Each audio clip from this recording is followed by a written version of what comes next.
The Talking Tiger. Chapter 1. The Mysterious Voice. In the heart of Green Valley Zoo, visitors came every day to see the majestic animals. The most popular among them was Raja, a grand Bengal tiger with bright orange fur and bold black stripes. He lived in a spacious enclosure with tall trees, a small waterfall, and a cozy cave where he rested. Children loved watching Raja, but no one imagined he had a secret.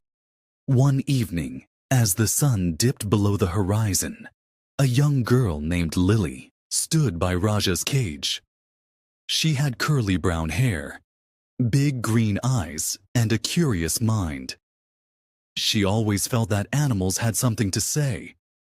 As she looked at Raja, something incredible happened. "Hello," a deep voice rumbled. Lily gasped. She looked around, but there was no one nearby. "Down here," the voice said again. Her eyes widened as she realized it was coming from Raja. You can talk?" she whispered. "Yes," Raja replied, his golden eyes twinkling with amusement. "And I have a story to tell." Lily was both scared and excited.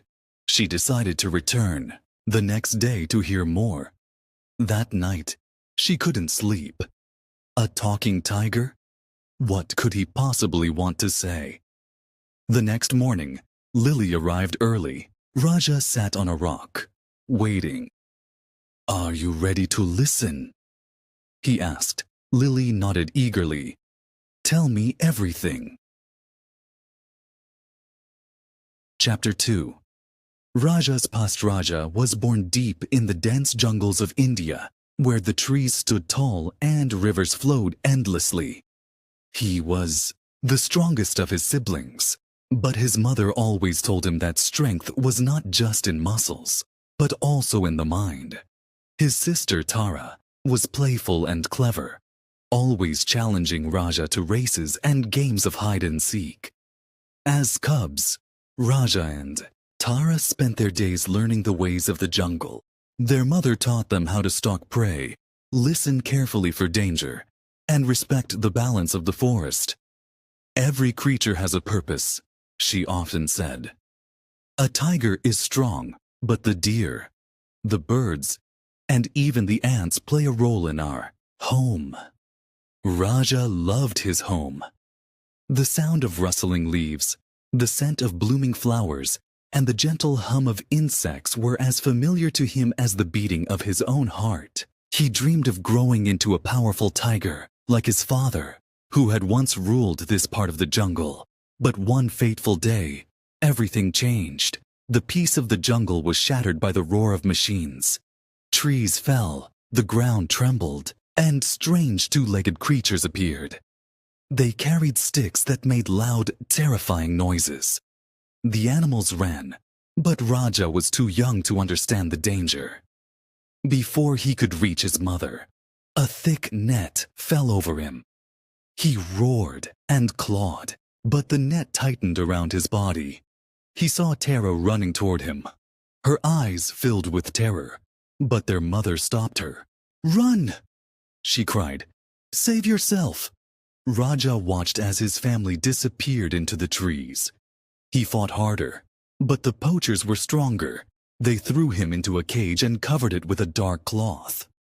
The jungle sounds faded, replaced by the rattling of a truck and the distant cries of other captured animals. Days turned into weeks as Raja was transported from place to place. He was taken to a small cage in a crowded market where people gawked at him. He missed the fresh air, the freedom to run, and most of all, his family. One day, he was sold to a zoo far away from his homeland. That was how he ended up at Green Valley Zoo, trapped in an enclosure that could never replace the jungle he had once called home. Every night, he dreamed of the forest, of his mother's voice, and of the moment he had lost everything. And every morning, he woke up to the cold reality of metal bars and curious human faces staring at him. But deep inside, he never forgot who he was. A tiger meant to be free. Chapter 3. The Plan Lily was bursting with excitement after hearing Raja's story, but when she tried to explain it to her parents that evening, they simply laughed. A talking tiger. That's impossible, sweetheart, her father said, ruffling her hair. I'm not making it up. He really spoke to me, and he's been taken from his home. He doesn't belong in the zoo, she protested. Her mother sighed. Even if that were true, what can you do about it? The zoo isn't going to just let him go. Lily knew convincing adults would be difficult, so she decided to start small. She spent hours at the library, reading about animal rehabilitation, conservation programs, and how other animals had been returned to the wild. She found a name that kept appearing in articles. Dr. Patel, a wildlife conservationist working in India. Determined to seek expert advice, Lily wrote a long email explaining Raja's situation. To her amazement, Dr. Patel responded the next day. If Raja is healthy and still has his natural instincts, he may have a chance at returning home, but it won't be easy, she warned. Encouraged, Lily next approached Mr. Thompson, the zoo director. We have to release Raja. He doesn't belong here, she pleaded. Mr. Thompson frowned. That's not how it works, young lady. Raja has lived here for years. We can't just send him back. But we can. Dr. Patel told me about a tiger reserve in India where he could be rehabilitated. It's his best chance at freedom. Mr. Thompson shook his head. It's complicated. Raja is one of our main attractions. And the paperwork, the cost, it's not that simple. Frustrated but undeterred, Lily realized she needed to prove that Raja could survive in the wild. She and her friend started visiting his enclosure daily, observing his behavior. She took notes on how he stalked birds, reacted to moving objects, and sharpened his claws. She compiled all her findings into a detailed report, highlighting Raja's strong hunting instincts and adaptability. She sent it to Dr. Patel, who agreed to support her case. With her backing, Lily approached the media, telling Raja's story. Soon, the zoo faced growing public pressure. After many debates, petitions, and an outpouring of support, the zoo agreed to consider Raja's release. But there was one final challenge. They had to prepare Raja for the wild, and the process would be more dangerous than Lily had ever imagined. Chapter 4. Training for Freedom. With the zoo's reluctant agreement to consider Raja's release, Lily and Dr. Patel worked together to create a training program. Raja had lived in captivity for years, so he needed to regain his survival skills before being sent back to the jungle. The zoo set up a special enclosure that mimicked the wild, complete with dense trees, a water source, and the live prey for hunting. Practice. At first, Raja struggled. He had forgotten how to stalk his prey properly. He would pounce too early or lose interest quickly. This won't be easy, Dr. Patel said. But he has the instincts. We just need to awaken them. Lily refused to lose hope. She watched Raja closely and encouraged him by speaking to him every day. You can do this, she whispered. You were born for the jungle. Remember who you are. Slowly but surely, Raja improved. He learned to move silently. His golden eyes locked onto his target. He no longer hesitated before striking, and his muscles grew stronger. He started climbing trees again, sharpening his claws on bark and using his powerful senses to detect even the smallest movements in the grass. One day, he made his first successful hunt. The zoo staff watched in awe as he took down a deer on his own. It was clear Raja was ready for the wild. Chapter 5. The Great Escape. Despite Raja's progress, there was still opposition to his release. Some zoo officials worried that sending Raja back would be dangerous. What if he doesn't adapt? They asked. What if he becomes a threat? Lily didn't back down. She gathered more supporters, spreading the story of Raja's journey. The media covered it, and soon, conservation groups stepped in, offering funds and resources for Raja's relocation. The zoo had no choice but to agree. Finally, the day of the journey arrived. Raja was placed in a reinforced transport cage and loaded onto a plane headed for India. Lily was allowed to go with him, accompanied by Dr. Patel and a team of experts. After hours of travel, they arrived at the tiger reserve deep in the heart of India. The jungle was alive with sounds. The rustling of leaves, the distant calls of birds, and the scent of the wild air. Raja stirred inside his cage, sensing something familiar. His home. The gate of the cage was opened, but Raja hesitated. Lily knelt beside him. Go, Raja. This is where you belong. Raja stepped out cautiously, sniffing the air. Then, with a powerful leap, he ran into the jungle, disappearing into the dense green. Chapter 6. A New Beginning. For weeks, the conservation team monitored Raja. He was seen marking his territory, hunting successfully, and even encountering other wild tigers. Though at first he kept his distance, he eventually joined a group, establishing himself as a strong and respected presence. At first, Raja's adjustment wasn't entirely smooth.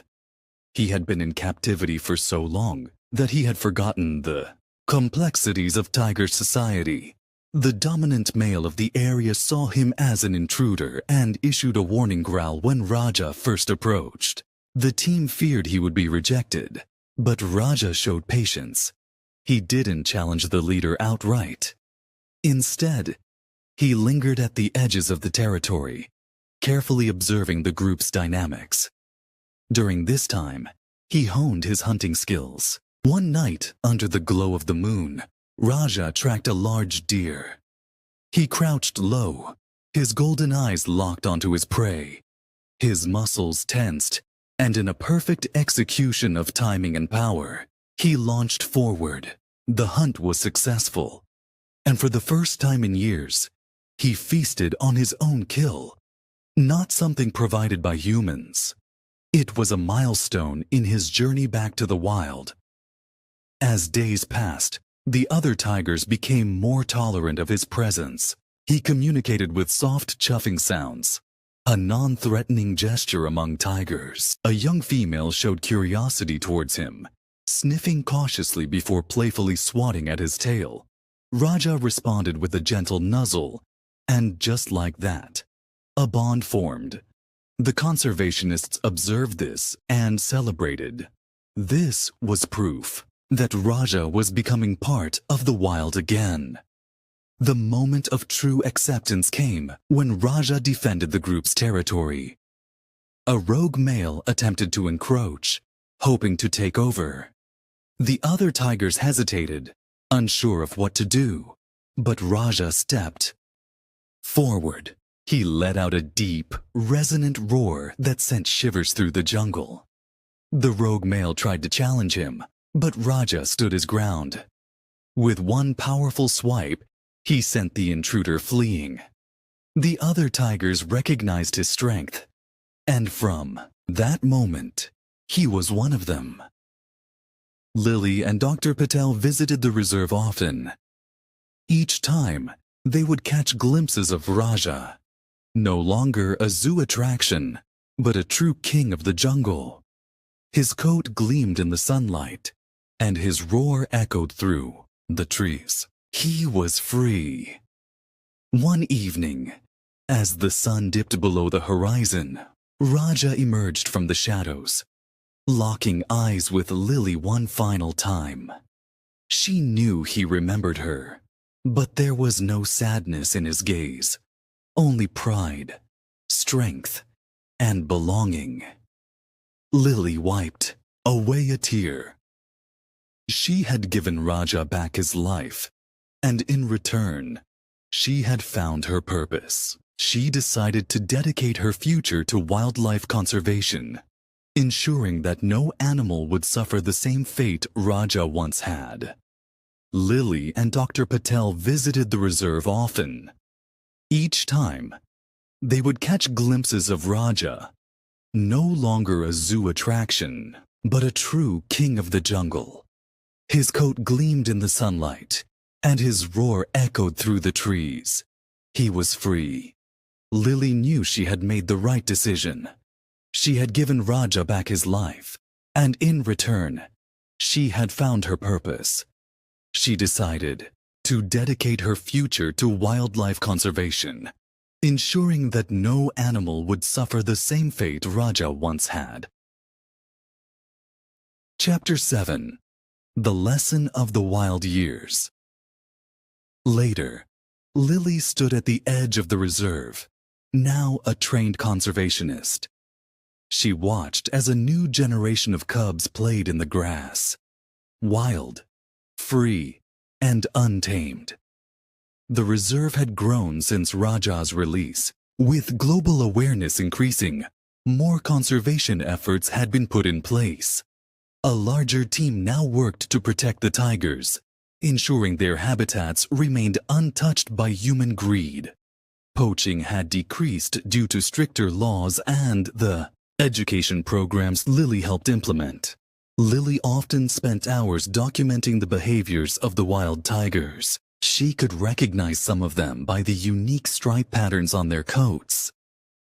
She had learned to move silently through the jungle, respecting its ways, and she felt an unbreakable connection to the land. Every time she spotted a tiger prowling through the trees, she thought of Raja and how he had paved the way for this new generation of free tigers. One day, as she sat near a watering hole, she noticed a large, powerful tiger drinking from the stream. His coat was slightly worn from years in the wild, but his eyes still carried the same fiery determination she remembered. It was Raja. Her breath caught in her throat as he looked up and met her gaze. For a long moment, they simply stared at each other. Raja was no longer the tiger she had met in a cage. He was a ruler of the jungle, strong and independent. Yet, there was still recognition in his golden eyes. Lily didn't move or speak. She knew this was his world now, and she was merely a visitor.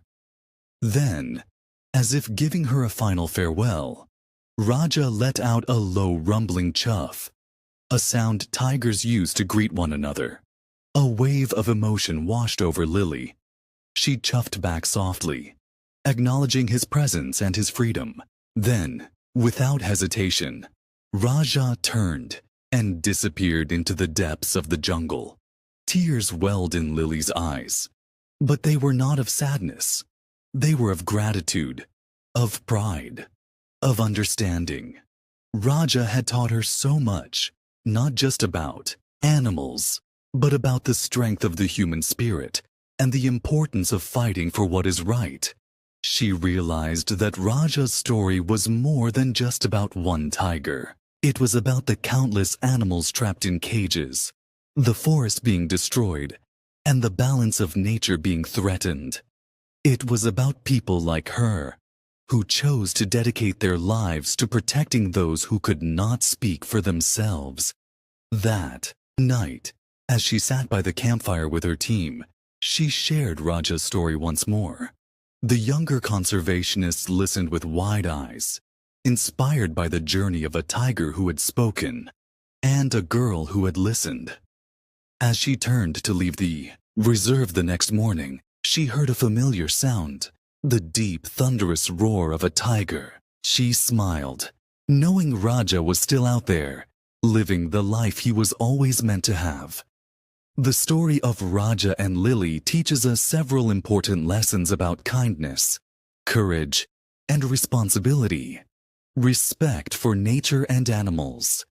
Every creature has a place in the world, and we must respect their natural habitats. Animals are not meant to be confined.